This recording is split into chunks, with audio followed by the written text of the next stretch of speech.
Hey, welcome into another side session of the Fearless Flipping Podcast, bringing you the Conquer Corona side segment with Dean Rogers. And I did not ask him to, but Dean is representing. Show that shirt there, Dean. Yeah, Fearless Flipping. Thank you, brother.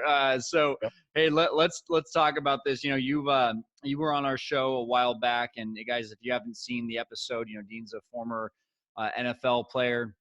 And he's came in through real estate very similar to how I did with the Fortune Builders education system. And Dean has done some amazing things here in the Central Valley while living in San Diego. But I guess that's, you know, the big thing right now. It's like you're not just, you know, apart from your business, but you're being forced, you know, outside of even coming back to the Central Valley right now. So like, how is that impacting you? How did it impact the business? Yeah, so it's pretty interesting. I mean, in the history of time, I don't think we've ever been told in modern civilization to stay in your house except for walks. Like, don't go meet up with anybody. Don't go to work. Don't stay at your house. So this is probably the most unique experience for all of America. For me in our business, you know, I've been doing everything virtually since the very first day I started. So for me, it does not feel foreign. It doesn't feel different. Naturally, there's different things that our business can and can't do as a result. You know, there's people that are less interested in going on, you know, seller appointments, you know, more so the sellers having you come, and buyers less interested in buying at all, right? The overwhelming majority, for a number of different reasons. So yeah, it's an interesting time for me. Again, we've been doing things virtually, so we're like poised and ready for this kind of thing. We've done some little pivots. You know, we've adjusted our marketing to have a different message rather than just we buy houses. It's hey, we can buy your house virtually. We can do all of this with the current conditions. You know, you can send us the pictures. We can analyze it, give you the price, and we can figure this out together and still close on it. So we've changed our messaging around our marketing, but we're still kind of carrying on business as usual. But there's a lot of other little tangents I can go off on of kind of like what are the micro things we're doing to adjust. Yeah, no, that's interesting of, you know, the marketing piece there. I understand that. Now, you know, have you had any leads from that? Have people actually called you and said, you know, hey, yeah, I can take a camera through my home and, you know, do like a FaceTime? Has that actually happened? It has, yeah. Awesome. So Can you walk us through that? yeah, absolutely. So similar process to what we've done before. We've tried to be as virtual as possible in the sense that we don't want to be driving and going on appointments all day. Now, there's a theory behind that, no matter who you talk to. Some may say you need to be there in person, you have a better close rate. And there's some that say, you know, you're going to do more deals by doing it virtual and less hands-on. So we won't go into debating that, but the way that we do it is we'll get on the phone with the seller, we'll explain kind of what our overall process in general is, and then specifically for the more kind of virtual, not going there physically part of it, we'll explain, okay, so next we're going to go ahead and, you know, have you take pictures, assuming they live at the house. Okay. If it's a renter, then we're trying to get the renter on board to take pictures for us. Last resort is, hey, can we set up a time?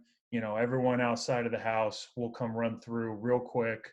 We'll wear a mask. You know, there's people that are afraid of that, and we'll take pictures and we'll be in and out. So, but recently we've had a number of different leads. They'll send us the pictures. We'll go through them, run our numbers, and make an offer, you know, accordingly. Okay, got it. So it's more about pictures than it is about, you know, doing like a video or FaceTime or anything like that. Pictures is definitely good. Now, if it seems like either the person doesn't seem like they're telling a full story, you Mm-hmm. know, or the house looks like it's, you know, pretty darn rough, then we will request a FaceTime walkthrough, or Okay. the alternate, which allows us to ask questions as they're walking. Or the alternative is, hey, go to your video on your camera, hit start from walking in the front door, and we'll be as specific as possible. We want you to walk through every single room, and then I'll actually name the rooms just to be that much more specific. We want you to walk in through the front door to the living room. Then we want you to walk, into the kitchen. Now, can you pan through the kitchen nice and slow so I can see every little corner? Then I want you to walk into, the bathrooms and do the same thing, each of the bedrooms, and also, the outside of the house.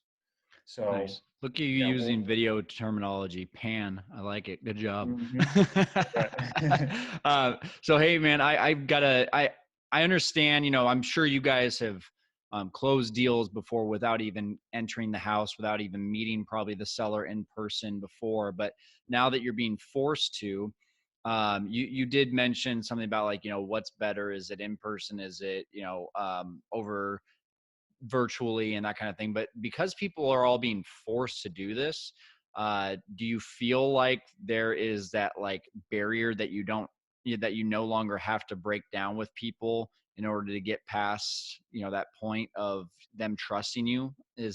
Are you seeing that at all? Yeah, there's a lot less resistance to just that overall process, right? Hmm. But I would say that from a high level, there is the seller sentiment is that they want to wait. Hmm. The majority, the overwhelming majority of leads we get call, they may want to sell, but for one reason or another, they need another place to move to. And right now isn't a good time Right. for them, maybe because they're older. They don't want to have the risk of going outside, right? Yeah. Or maybe they're moving, to another state and they don't feel like now's a good time. So the overall seller sentiment is that let's wait till this thing blows over. Mm. But in any market, no matter what year it is or what point of history, there's always going to be a motivated seller for one reason or another. So you as an investor are going to be able to provide a solution to them. So the people that are calling and that are motivated and wanting to sell now have a reason, and we're still able to put deals together.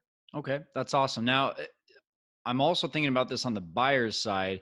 Now you've got to put two complicated puzzle pieces together, virtually for the seller and virtually for the buyer. How's that been? Yeah.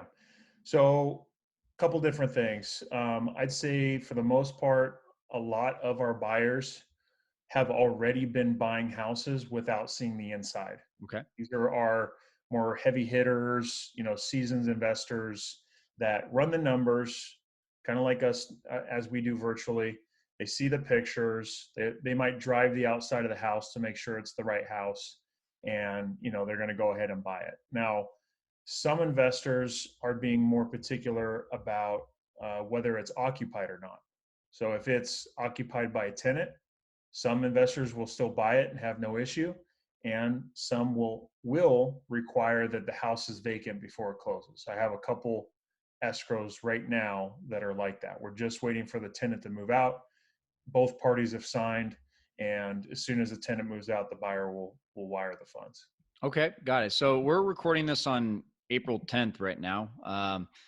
It just seems like there is no. I mean, we've got the shelter in until the end of April, but I don't know about you. I don't see it ending the end of April. When do you see this thing ending, though? It's so hard to tell. I try not to get too caught up in it, in the fact that you can lose your mind just at the thought of just being forced to stay at home. Everything that I do catch from the news, if I'm looking at the stock market and some of the headliners that they have as you're looking at the tickers, um, it seems like people feel like they're seeing the end of the light. Now, I mean, Right. how long has this been going on? A month and a half? I mean, Yeah, right around there. it's not even that long, but you can see the psychology throughout it. It's been a roller coaster, man. Right. It's been nuts. So people are acting in fear, and I think the biggest thing, I think some of the public will influence what the government ultimately wants to do. If the Okay. public still is acting in fear, stock market's still dropping, people are freaking out. Obviously, the number of cases are going to drive, what they decide to do. But could it lift, at the end of April? I don't know. It's possible if it continues, like if this next week is more good news and the stocks keep rising and people are starting to post less about how fearful they are, maybe that crosses over and the government's kind of reacting the same way. Yeah. It's hard to know. It's interesting times because the public fear is more obvious than ever because of social media. So what we are posting really does have an impact on how long this thing is going to go. Where do you see the opportunity on the other side of this for yourself or any investors? So what I think is interesting, I've been thinking more about this. I've been on a couple other podcasts talking about this and listened to other people's podcasts. And the thought that I'm having is that we're going through some sort of a recession. And it's because of, the instability of the economy with people not being able to go to work and businesses being shut down.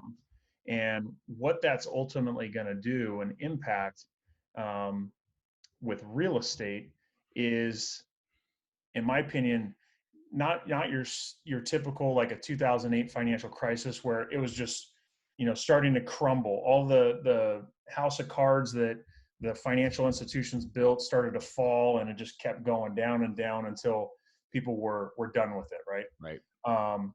So it's not the same. I think there's pent up demand. I think there's people want to get back to work, but